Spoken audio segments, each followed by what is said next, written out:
Ó, de longe, o react que vocês mais me pediram até hoje é reagir a algum vídeo do Caio Padeiro. Nem me falaram qual vídeo, só falaram reage a um vídeo do Caio Padeiro. Quem diabos é Caio Padeiro? Eu assisti um videozinho dele aqui. Rapaz interessante, tá? Rapaz interessante. Então, já selecionei um pra gente assistir em conjunto, que é aqui mudanças que me deram 7 quilos de massa muscular. Faça isso urgente. O que será que ele aprontou aqui pra gente, né? Será que vai. Eu espero que tenha coisa boa, mas eu tô em dúvida, porque o título foi meio apelativo também, né? Se você realmente quer ter 7 quilos a mais de massa muscular também, já entra na Muscle Lab, onde eu e o Samuel Meller vamos montar o seu protocolo específico ali para o que seu corpo pede e, lógico, né? Porque a sua rotina também te permite fazer, obviamente. Não se esquece de usar o cupom BARAUNA na integral e vamos começar aqui o nosso react. Bom, hoje eu vou falar algumas coisas que me fizeram ganhar 7 quilos de massa muscular desde que eu parei de fazer alguma dessas coisas e comecei a implementar outras no qual eu vou especificar nesse Já gostei que o rapaz fala que nem uma metralhadora, rápido pra caramba. vídeo. Lembrando, tudo que é falado nesse canal é a base da ciência e da literatura científica Deixa eu mudar aqui minha câmera. mais recente. Vamos lá pro vídeo, vamos ser bem direto e pragmático para você já começar a implementar isso no treino de vocês. Primeira coisa, sair de um push-pull legs para um full body. Exatamente. Isso justamente porque temos inúmeros estudos, principalmente aí nos últimos anos, no qual vimos que frequência de treino é muito mais importante que volume, provando que treinar cada agrupamento muscular 2 vezes por semana é o mínimo otimizado para você que quer ganhar o máximo de massa muscular possível. Exatamente. Se você tá fazendo uma divisão onde você treina cada agrupamento muscular Caralho, mas calma aí, você fala muito rápido, Caio Padeiro.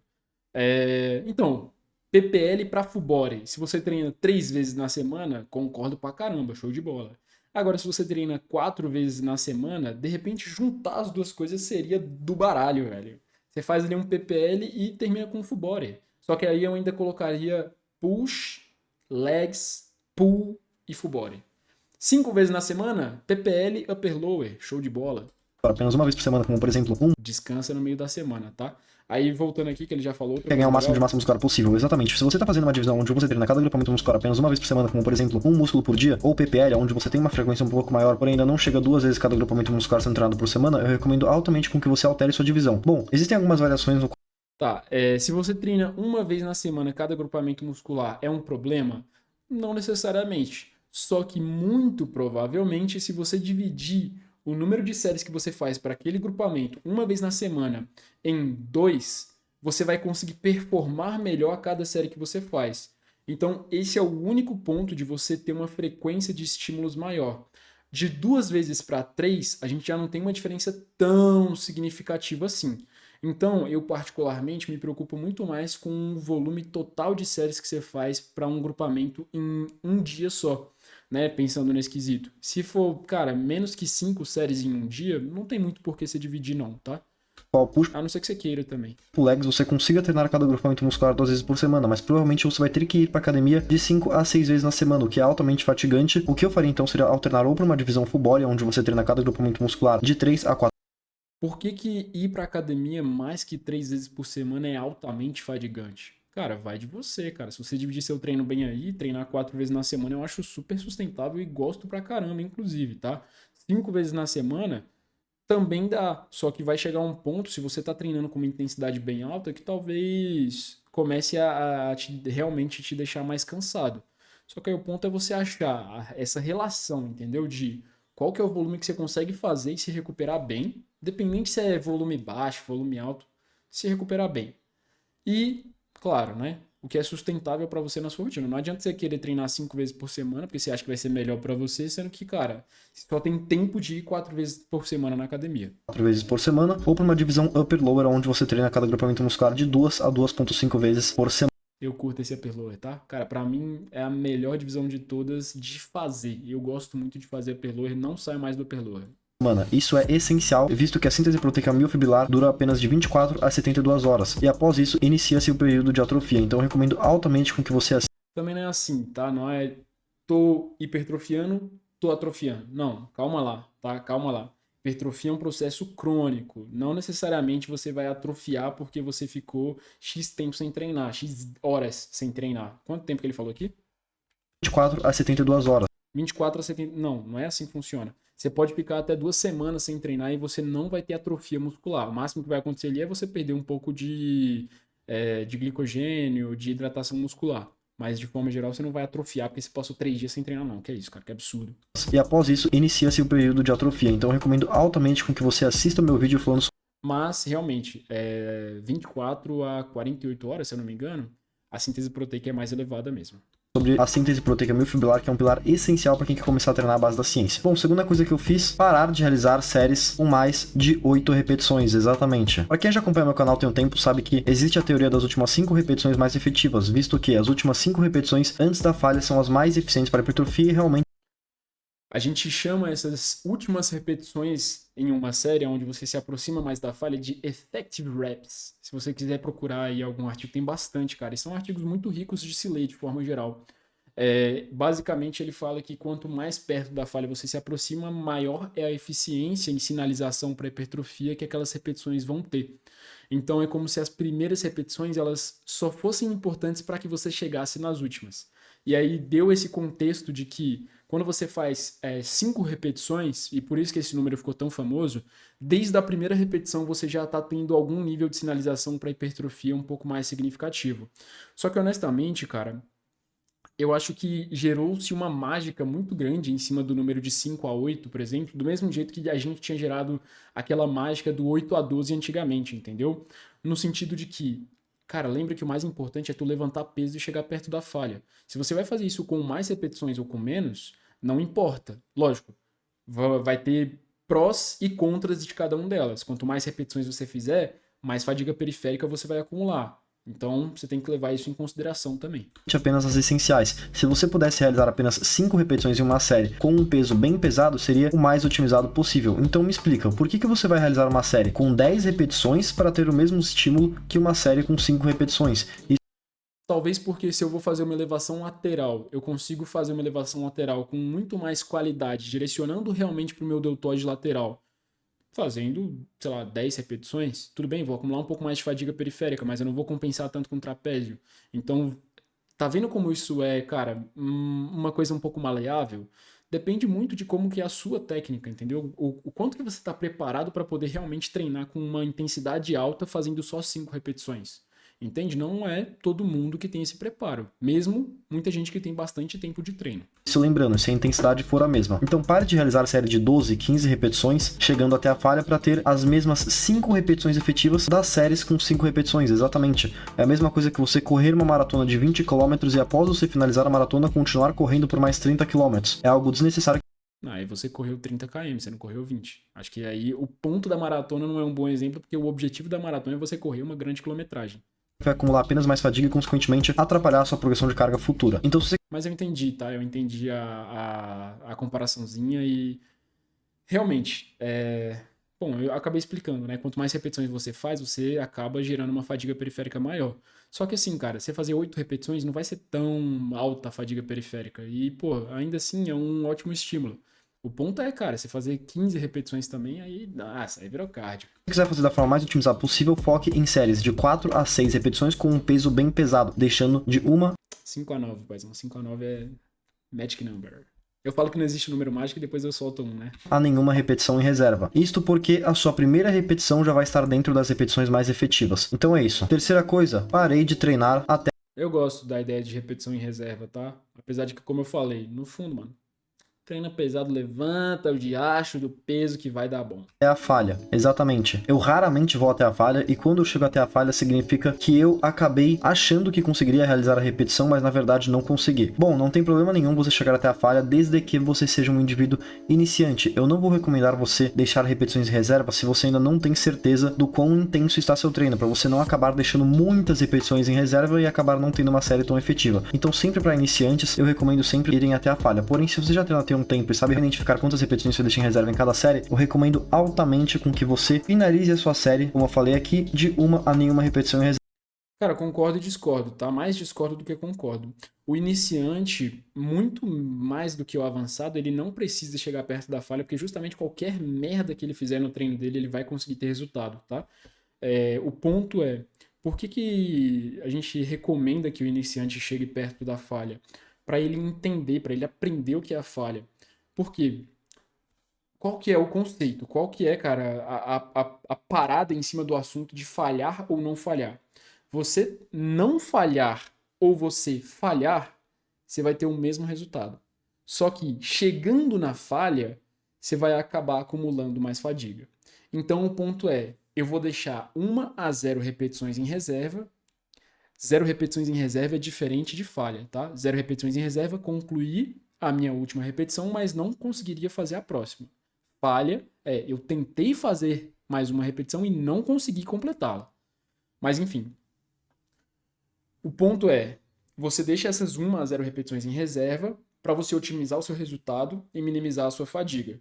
Só que esse é o ponto, cara. Se você sempre treinar deixando uma repetição na reserva, como é que você sabe se você realmente tem uma repetição na reserva?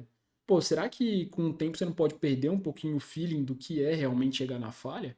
Então, assim, eu gosto da ideia de que, cara, uma série no seu treino ali, num exercício mais pesado e outra em um exercício mais leve, chega até a falha, mano. Pra você não lembrar suas origens, lembrar suas raízes, entendeu? Saber o que realmente é a falha pro seu limite atual. Reserva, visto que temos estudos provando que deixar uma repetição ou ir até a falha não vai ter nenhum ganho adicional de estímulo para hipertrofia, apenas mais dano muscular. Então é isso, parar de treinar até a falha em todas as séries e deixar ali uma ou nenhuma repetição em reserva foi algo que me ajudou muito a progredir carga e estar disposto a treinar com uma frequência muito maior. Por exemplo, eu agora estou rodando uma divisão de treino onde eu faço full body, assim eu já não atingindo cada agrupamento muscular 3,5 vezes por semana. Eu não conseguiria fazer isso se eu estivesse levando todas as séries até a falha, ainda mais em agrupamentos musculares onde eu faço 2 séries de 2 a 3 séries por sessão de treino. Quarta. Mas aí tem um ponto. O full body em si, ele é uma divisão de treino que dificilmente você consegue um volume mais alto, tá? Você vai acabar realmente se fadigando bastante, tá? Coisa, mas muito óbvia, que eu nem preciso falar tanto, eu parei de realizar drop sets, exatamente. Isso aqui eu não preciso nem me aprofundar muito, parei de fazer qualquer técnica maluca, porque essas coisas apenas acumulam em mais fadiga, mais estresse muscular e, consequentemente, uma pior recuperação e progressão de carga. Então, se fosse você, eu pararia com drop set ou qualquer técnica avançada que não esteja dentro de uma série altamente efetiva, que seria uma série com longos descansos e proximidade da falha, padronizando as repetições e priorizando técnica e amplitude. Apenas faça seu caderno de anotações e bata ele todo o treino. E falando novamente disso, eu evolui muito quando Tá, a parada do drop set realmente não vai ser uma técnica tão eficiente se você tiver tempo para poder treinar na moral, sem técnica avançada. Só que o ponto é, ele tem um uso, só que a galera não sabe como utilizá-lo. Então é uma técnica de densificação de treino, é uma técnica que você vai tornar o seu treino mais, o volume do treino que você faz mais denso, ou seja, num espaço de tempo menor você vai fazer a mesma coisa. O ponto se você não tem tempo, ok, pode fazer sentido de repente até incluir outras técnicas de treino. Por exemplo, em vez de um drop, cara, de repente você colocar um cluster no seu treino pode ser mais interessante, entende? Então depende muito de quem é você, qual é o seu objetivo e como você colocou ali a sua disposição de treino. comecei a fazer um caderninho de anotações. Por quê? Simplesmente porque, sabendo as cargas exatas e repetições exatas que eu fiz no último treino, eu consigo literalmente ter certeza quando o meu planejamento está funcionando ou não. Se eu conseguir progredir uma repetição ou 1 quilo para as mesmas repetições treino após treino, significa que todo o meu planejamento, desde manutenção de fadiga, a dieta, o meu sono, minha divisão de treino, minha intensidade, está tudo funcionando, simplesmente porque a progressão de carga é um feedback real. Sim, mas não fica bitolado com isso, pelo amor de Deus. Porque vai chegar um ponto ali onde você vai, cara, fazer um supino e vai ficar estacado nele ali, sei lá, 4 semanas sem conseguir progredir. Isso é normal, tá, gente? É normal. Se vocês ficam bitolados demais com isso, lógico, quanto mais você progredir, melhor.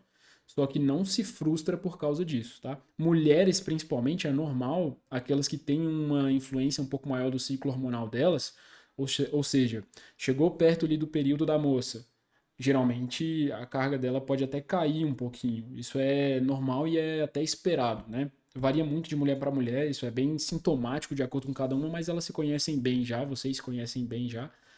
E você vai ter bem essa noção do porquê que isso aconteceu. Das nossas adaptações de hipertrofia. Lembrando também, pô, hoje eu vou chegar na academia, eu vou fazer um supino com 101 quilos, porque ontem não, no último treino eu fiz com 100. Então eu vou aumentar 1 quilo hoje. Só que você dormiu mal pra cacete. Você chegou na academia virado, sei lá, teu chefe tá no teu pé ali a semana inteira te esculachando. Porra, tu foi tirar. O melhor exemplo que eu tenho é esse. Não lembro de onde que eu vi isso, acho que foi o Samuel que falou. Tu vai tirar o lixo e pinga aquela gotinha de chorume no teu dedão porque tu tá de chinelo. Meu irmão, você vai ficar estressado, o teu dia já não vai mais ser a mesma coisa, e isso vai contar sim no quesito de fadiga, de forma geral. Vou chamar de fadiga, mas assim, vai atrapalhar a progressão sim, tá? Se você está progredindo carga treino após treino, significa que você está hipertrofiando sim e basta ter paciência para ver os resultados no espelho. Então foi algo que me ajudou muito, porque eu sei que quando eu parei de progredir carga ou acabei regredindo, significa que eu devo alterar alguma coisa no meu planejamento de treino, seja em relação à dieta, ao descanso ou simplesmente na divisão, volume e intensidade. Então isso foi algo que me ajudou muito para eu não passar por períodos de estagnação. Se eu fosse você, eu começaria a realizar agora. Sexta coisa, Fato. eu parei de comer 2 gramas por quilo de proteína por dia. Exatamente. Eu sei que eu já recomendei às pessoas Cara, esse assunto ele precisa ser mais falado, tá? Vamos ver a opinião dele aqui e o porquê disso. comerem de 2 a 2,5 gramas de proteína por quilo, porém isso é uma recomendação geral, e principalmente para as pessoas que estão em déficit calórico, onde você estará em um período totalmente catabólico e as proteínas são um ótimo mecanismo para manutenção da massa magra, fazer com que você não perca força e nem massa muscular. Porém, para indivíduos que estão em fase de ganhos, em fase de manutenção calórica ou simplesmente em fases onde o objetivo principal é o ganho de massa muscular puro, eu recomendo altamente com que vocês estejam em uma ingestão de 1,75 gramas de proteína por quilo, simplesmente porque você vai conseguir alocar mais calorias em carboidratos e isso significa que você tenha um treino, um desempenho muito maior, um melhor recrutamento das unidades motoras, um melhor sono, uma melhor recuperação e menos fadiga. Exatamente. E a coisa que mais importa para a hipertrofia não é em si a ingestão de proteína. Sim, a proteína tem um ótimo papel na otimização da síntese proteica miofibrilar, porém o que realmente faz com que a síntese proteica miofibrilar esteja lá no pico bem alto é o estímulo intenso do treino. E quanto melhor for o seu treino, quanto maior o recrutamento de unidades motoras, quanto maior os picos de tensão mecânica gerado, quanto melhor a manipulação de fadiga durante o treino, melhores serão os períodos no qual você vai Mano, o cara falou que o treino é mais importante que a dieta pra hipertrofia. E por que eu tô um frango se eu treino na moral e não como direito? Hã? Eu sou a prova de que a dieta é importante, mano. Que eu não faço e fico frango. Mas brincadeiras à parte, realmente, cara, você não precisa de tanta proteína quanto a gente achava que precisava lá na época da Bro Split, tá? Porque antes tinha aquela ideia, músculo é proteína, logo como proteína e consigo mais músculos. Só que a relação não é assim, porque para manutenção de massa magra, a gente precisa, principalmente para construção de massa magra, a gente não precisa de tanta proteína quanto a gente imaginava. Então essa recomendação que ele deu de 1,75 é super tranquila de continuar, às vezes até mesmo em cutting, com, cara, 2 gramas, 2,5 gramas quilo, e tendo uma ótima resposta. E eu desenvolvi a teoria, na verdade eu vi isso do Dudu Halush, se eu não me engano, ou do Thales, não lembro quem eu vi falando isso, mas, ou até o Samuel também, eu realmente não lembro quem eu vi falando isso, mas que proteína é palatabilidade, quase um trava-língua, né? Mas por quê? E o que é palatabilidade? Sabor, mano. Você, querendo ou não, se você, o que você realmente vai precisar de frango, por exemplo, por refeição, vai dar ali, se você é um cara que pesa, sei lá, uns 70, 80 quilos, talvez vai dar ali uma média de, sei lá, uns 80 gramas. Ainda mais se você tem um wheyzinho ali no cupom Baraúna na sua dieta, né? Que você já fortaleceu os guri lá na integral. Cara, às vezes você precisa de pouquíssima proteína, só que, pô, tu vai colocar 80 gramas de filé de frango para um rapaz comer com, sei lá, 300 gramas de arroz, é sacanagem, né? Pô, o frango acaba antes de tu chegar na metade do arroz. passar anabolizando os períodos que você vai passar otimizando sua síntese proteica. Então sim, a proteína, ela tem um papel extremamente importante, mas pode ter certeza que 1,75, 1,8 gramas de proteína por quilo já vai fazer o trabalho perfeitamente. Então, novamente, como eu sempre digo, dieta com baixa gordura, altos carboidratos e altas proteínas são as mais eficientes para o ganho de massa muscular. Então, antes eu consumia apenas 350 gramas de carboidrato por dia, porém, quando eu reduzi um pouco as proteínas, eu consegui atingir a marca de 400, 450 gramas de carboidrato por dia, o que consequentemente fez com que eu conseguisse perceber literalmente uma melhora no meu desempenho e na minha recuperação, principalmente. Lembrando que aqui quando ele fala 400 gramas de carboidrato, não é 400 gramas de arroz, é do macronutriente carboidrato, tá? Pra mim que treina com uma divisão full body assim e não com uma alta frequência de treino. Preciso ter uma recuperação muito boa, uma manipulação de fadiga também. Então o carboidrato ele é essencial para isso. E sétima coisa, foi parar de realizar 4 a 5 séries por grupamento muscular por sessão e passar a realizar de 1 a 3, exatamente. Se você faz 5 séries por sessão, claramente você não tá na Muscle Lab, cara. Claramente você não tá na Muscle Lab. Porque lá a gente passa treino que é eficiente de verdade, tá? Quando eu realizava uma divisão de treino do upper lower, eu realizava de 2 a 3 séries, agora que eu estou realizando uma divisão full body, eu faço de... Qual que é o problema de fazer 5 séries de um exercício só em um só treino? Cara, você tá repetindo o mesmo estímulo por várias vezes, provavelmente você vai conseguir ter a primeira série com uma qualidade muito melhor do que a quinta série. Então, por exemplo, se eu faço, sei lá, 4 séries de agachamento, é extremamente semelhante de eu fazer 4 séries, sei lá, de agachamento e de leg press. Só que, cara, se eu faço, eu falei merda, 2 séries de agachamento e leg press. Então, tipo assim, pô, faço 4 de agachamento ou 2 de agachamento e 2 de leg. Cara, faz 2 de agachamento e 2 de leg. Por quê? Você consegue ter uma variação. Você consegue, primeiro, variar os estímulos que você vai dar em quesito de. A própria. Caraca, fugiu a palavra, mano. Próprio perfil de resistência. Então, assim, isso por si só já é um ponto. Segundo, quando você troca de exercício, a primeira série que você faria no agachamento e a quarta série, cara, a diferença vai ser absurda, vai ser gritante entre elas. Dificilmente você vai conseguir manter o mesmo peso, dificilmente você vai conseguir manter o número de repetições parecido, tá? Por mais que você descanse bastante entre as séries. Se você faz isso, dividir isso em dois exercícios, a probabilidade de você conseguir manter um peso mais elevado e um número de repetições ali que você está fazendo a sua progressão é bem mais significativa. De 1 a 2 séries. Isso para vocês que já acompanham o canal sabem que um volume de treino menor ele é muito mais eficiente para hipertrofia, visto que a sua fadiga será menor e sua capacidade de progressão de carga também. E como vocês já sabem, a progressão de carga é o feedback mais importante do nosso treino de quão bem estamos nos recuperando. Então você deve escolher o volume de treino que mais te permite progredir carga. Se com 6 séries semanais você progride carga melhor do que com 4, não hesite em ficar com 6 séries semanais. Como eu falei, a progressão de carga é o principal feedback do nosso treino. Mesmo que o volume de 8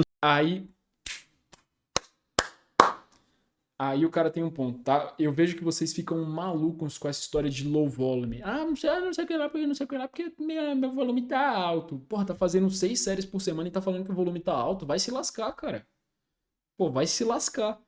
Primeiro de tudo, como eu sempre falo, volume você ajusta conforme o necessário. Então, não é porque, sei lá, você viu na internet que 4 séries é mais eficiente do que 6 que você vai fazer isso. Não, cara, porque isso depende de um monte de fatores diferentes. Mas a gente vai ter um vídeo só de volume, tá? Então já se inscreve aí no canal, que boa parte da galera que assiste o vídeo não é inscrito. Não deixa o like aí pra nós, galera. Fortalece com nós. Tô trazendo conteúdo aqui pra você, fortalece aí, pô. séries semanais seja mais alto, e mesmo sendo mais fatigante e necessitando de mais tempo de recuperação, tem Fadigante, não é fatigante, não. algumas pessoas que vão progredir carga melhor com 8 séries do que com 4. Isso é normal, você deve testar qual é o volume de treino que te permite progredir carga da forma mais rápida e mais eficiente possível, porém, para a maioria das pessoas vai ficar algo em torno de 2 a 6 séries semanais, exatamente. Eu mesmo passo de 4 a 5 porque é o que me permite progredir carga todos os treinos na maioria dos exercícios. Então, além desse fator, vocês sabem que quanto mais séries você realizam para o mesmo grupamento muscular em uma sessão de treino, menos efetiva elas são. Então, por exemplo, as primeiras 2 séries são altamente efetivas para a hipertrofia para aquele determinado grupamento muscular, enquanto a terceira, a quarta, a quinta série já vão ser bem menos eficientes. Então, por isso Vamos ter também vídeo sobre redundância de estímulo, que é algo que eu vejo que vocês ficam malucos, né? E aí já vou soltar um spoiler. Não vou soltar esse spoiler, não. Esse vocês vão segurar, porque esse vídeo vai ser do baralho, tá? Isso que eu também não gosto de fazer mais do que 2 séries pro mesmo grupamento muscular na sessão. Então foi esse o vídeo, rapaziada. Só pra lembrar, isso são fatores que vão funcionar para todos. Não foi algo exclusivo pra mim, eu apenas montei esse vídeo pra ficar de uma forma um pouco mais beleza. interativa. É claro que todos esses fatores eu realmente coloquei Cara, realmente vi diferente pro set, ele fala mais alguma coisa aqui? Eu explico tudo que você precisa saber de forma Acho que não, né? metódica pra ganhar o máximo de massa muscular possível, desde um treino completamente montado com os exercícios já. Não, beleza. Cara, honestamente aqui, ó, vou dar minha opinião sobre o Caio Padeiro, tá? Eu acredito que ele sintetiza, vou até dar um like nesse vídeo aqui, ó. Ele sintetiza, deixa o like aí também. Ele sintetiza boa parte do que a gente fala sobre volume de treino, sobre intensidade, sobre todos esses assuntos, né? Sobre todos esses assuntos. Só que eu vejo que é muito 880, entendeu? Lógico, ele fez aqui um vídeo de 8 minutos, provavelmente ele foi um pouco mais sensacionalista para poder, né, incrementar aqui a atenção e a retenção do vídeo dele. Mas o que eu vejo que isso acaba refletindo bastante sobre o que você que está aí assistindo às vezes pensa sobre o seu próprio treino. Então você olha isso aqui e fala, para de realizar 8 repetições. Aí você faz uma série lá com, sei lá, que você não chegou na falha com 6, você teve que fazer ali mais 2, 3 repetições e você acha que sua série foi um lixo. Não é assim que funciona, tá? Então, o que eu gosto sempre de lembrar é, cara, aprende os fundamentos, entendeu? Aprende os fundamentos sobre treinamento. Por quê? Porque a partir do momento que você sabe o fundamento, cara, tu sabe que tu vai conseguir hipertrofiar tão bem com 5 repetições quanto com 15 repetições, quanto com o número que a gente tem é até 30, tá? Então, cara, fazer séries com 1 ou com 30 repetições vão hipertrofiar igual desde que você chegue na falha. Aí, pô, eu entendi esse conceito, eu entendi que o importante é sinalizar a hipertrofia ali com tensão mecânica chegando próximo da falha. Ok. Só que eu também entendi que, cara, quando eu chego na falha com 5, com 8 repetições, a minha percepção de esforço é muito menor do que quando eu chego com 30, mano. E, pô, 30 dá trabalho pra caramba pra poder chegar na falha. Ah, sente queimando pra caramba. Só que então, eu posso usar isso de forma inteligente no meu treino, não só com esse quesito de número de repetições, mas com todas as variáveis do treino, justamente para poder tentar otimizar ele de uma forma que funcione melhor para mim, entende? E não só pra mim, mas, cara, as bases fisiológicas, elas são as mesmas. Então, às vezes, vocês ficam nessa de, putz, eu fiz isso daqui, mas não, pô, não funcionou pra mim porque meu corpo é diferente, meu metabolismo funciona. Cara, a base fisiológica é a mesma, tá? Então, o cara que responde bem com volume alto, muito provavelmente ele responde bem com volume alto por um motivo, tá? E aí tem que olhar de perto qual é esse motivo. A mesma coisa para um volume baixo ou para um volume moderado.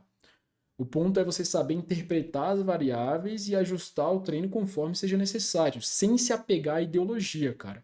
A única ideologia que a gente defende aqui é treino baseado em evidência. E treino baseado em evidência não leva só em consideração o que um artigo falou. Ele leva em consideração desde, por exemplo, o que é o gosto do que a pessoa gosta de fazer realmente e até mesmo a prática clínica do profissional. Lógico, isso tem níveis de importância diferentes. Então, por exemplo, pô, eu sou um cara que eu odeio fazer hack linear. Só que hack linear saiu um estudo falando que é o melhor exercício para hipertrofia. Mano, dane-se o hack linear, velho. Eu não gosto de fazer, eu vou lá, não vou sentir nenhum menor tesão mecânico para poder progredir nele. Então, para que eu vou continuar fazendo se eu gosto muito mais de, sei lá, agachamento no Smith? Vai dar um estímulo extremamente parecido e eu consigo progredir muito mais, porque, cara, eu chego empolgado para fazer o diacho do exercício. Entendeu? Então, fica essa reflexão em mente. Entra na e outra, tá? Outra. Se você realmente quer aprender e realmente entender as bases do que é o treinamento, o segundo link na descrição, tá? Entra no Hypertrophy Academy, plataforma de ensino de treino e dieta minha e do Samuel, tá? Mas é isso. Quer que a gente prescreva seu treino, Muscle Lab? Não esquece de fortalecer no cupom Baraúna lá na Integral, família. Pô, isso aí me ajuda demais, tá? Representar ali dentro da empresa também, fechou? E é isso, família. Eu vejo vocês no próximo vídeo. Não se esquece de se inscrever aí no canal do Caio Padeiro. Apesar do sensacionalismo, o rapaz parece ser muito bom aí. E deixa o like aqui também. É nóis!